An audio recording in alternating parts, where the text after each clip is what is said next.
Mummy में आ जाओ। Okay, किसके बारे में? मम्मी पापा के बारे में, अपने पेरेंट्स के बारे में, ठीक है, उनका ध्यान रखने के लिए। ओके, रोहन का पूरा ध्यान वीडियो में लगा हुआ था। उसकी मम्मी की तबीयत खराब थी।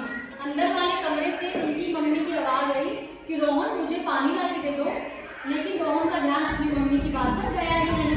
मम्मी उठकर ड्राइंग रूम में आई तो उन्होंने खुद पानी पी लिया और उसकी नानी ने ये सब देख लिया। नानी ने रोहन से कहा, तुम्हारी मम्मी की तबीयत ठीक नहीं है, तुम्हें उनका ध्यान रखना चाहिए। रोहन बोला, नानी मेरा वीडियो गेम चल रहा था ना।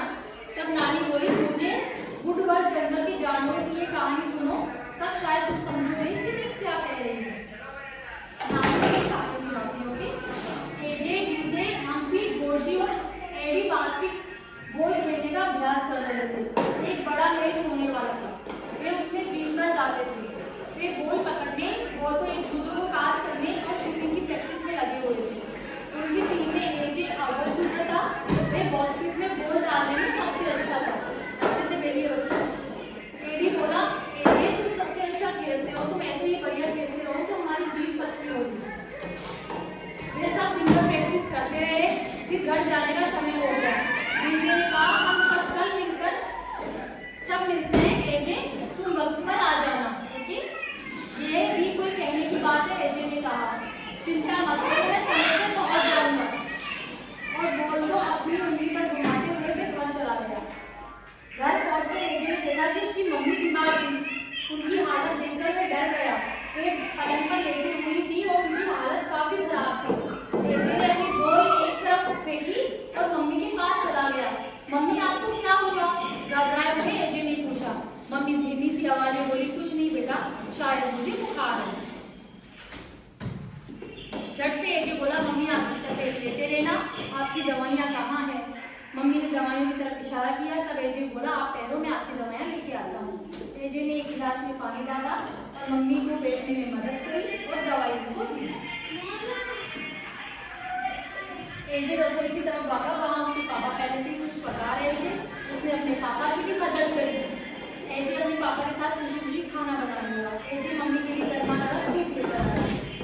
सूप पीने के बाद मम्मी की तबीयत थोड़ा ठीक हुई। अगले पूरा हफ्ता एजे मम्मी की देख रेख करने लगा और खाना बनाने लगा।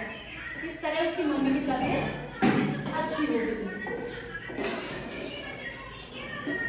हफ्ते भर बाद उसके दोस्त घर आए और एडी सोच रहा था कि एजे पूरा हफ्ता प्रैक्टिस के लिए नहीं आया, उसकी तबीयत तो खराब नहीं है। उन्होंने 2 बार घड़ी लगाई लेकिन किसी ने दरवाजा नहीं खोला। अब उन चारों को चिंता आने लगी। तभी एजे दरवाजा खोलकर बाहर आया और पूछा कि अब क्या हुआ, तुम खेलने क्यों नहीं आए? बोले कि मेरी मम्मी की तबीयत सही नहीं थी। एडी, हम्पी, गोर्जी और सभी को शक हुआ एजे का व्यवहार अजीब सा था। वे किसी भी तरह से बीमार नहीं करता था। तो फिर क्या बात थी? हम्पी बोला, चलो अंदर चलकर देखते हैं क्या कर रहे हैं। चुपचाप वे सब एजे के अंदर लग गए। सोचो तो उन लोगों ने देखा एजे की मम्मी बिस्तर पर लेटी हुई थी और एजे क्या कर रहा था? मम्मी की मदद कर रहा था। एडी कोई आवाज लगी, एडी पीछे मुड़कर देखा तो उन लोगों को बच्चों शिकायत मत कीजिए, बच्चों शिकायत मत कीजिए।